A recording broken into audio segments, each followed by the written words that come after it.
Le'Veon Bell, the boldest man of 2018, sat out an entire NFL season over money, caused a lot of drama and controversy around the NFL. If it was the right move, that's debatable. But looking forward, the question is, will he return to his level of one of the greatest running backs in the league? Well, let's take a look.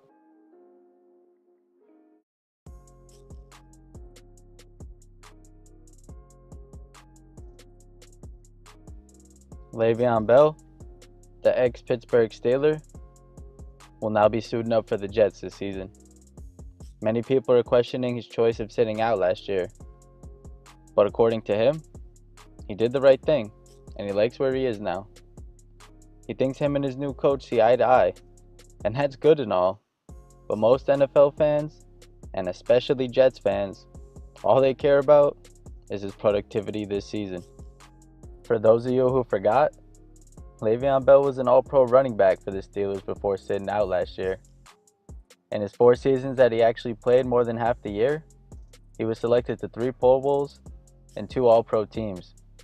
For his career, he averages an outstanding 4.3 yards per carry, while having tallied up 5,300 yards rushing and about 8,000 yards from scrimmage.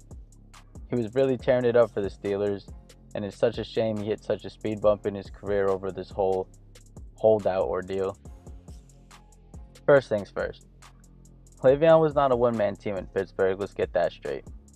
He was on an offense full of talent and experienced winners like Ben Roethlisberger and Antonio Brown, who were able to air it out and really open up the running game for Bell.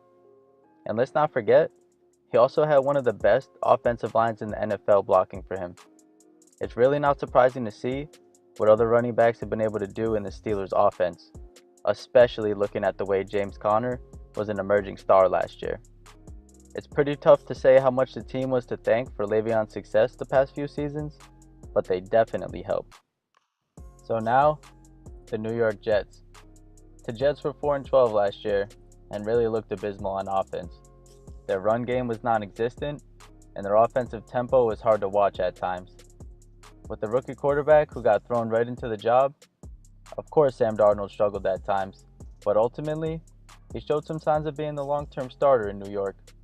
I mean, it's tough to be successful when you're throwing on 3rd and long every single possession with an offensive line that isn't helping your cause. Also, with Robbie Anderson as your number 1 receiver and basically only option, that makes things even tougher. Now, I'm not saying Robbie Anderson isn't a good receiver and doesn't have potential, but another big option at receiver wouldn't hurt. It's very clear that the Jets do not have the same supporting cast that Bell's accustomed to with the Steelers. On the bright side, the Jets have made some decent moves in trying to bring in a much better and experienced offensive line. As long as they stay healthy, it should be a major improvement from last year's team. Another important move is the Jets bringing in head coach Adam Gase. Le'Veon has been quoted saying that he feels like him and Gase are on the same page with what everyone wants, and that is very important to start off on the right foot with the new star player. Gase is coming from Miami, where he really manufactured some great running backs, such as Jay Ajayi and Kenyon Drake. If Gase can get Le'Veon playing on the same all-pro level he was in Pittsburgh, it will be well worth the investment. Le'Veon's just 27 years old, arguably not even in his prime yet. He can do it all on offense, and I expect he gets a heavy load as long as he's healthy. It's pretty clear the Jets need Le'Veon more than Le'Veon needed them, but ultimately, that's where he ended up. And with him being locked into a 4-year contract, the Jets should be cashing in his prime years in the NFL. Whether or not he will return to his spot as one of the best running backs in the league this year is to be continued. Let me know how you think Le'Veon will pan out this year, and you already know. Until next time, peace.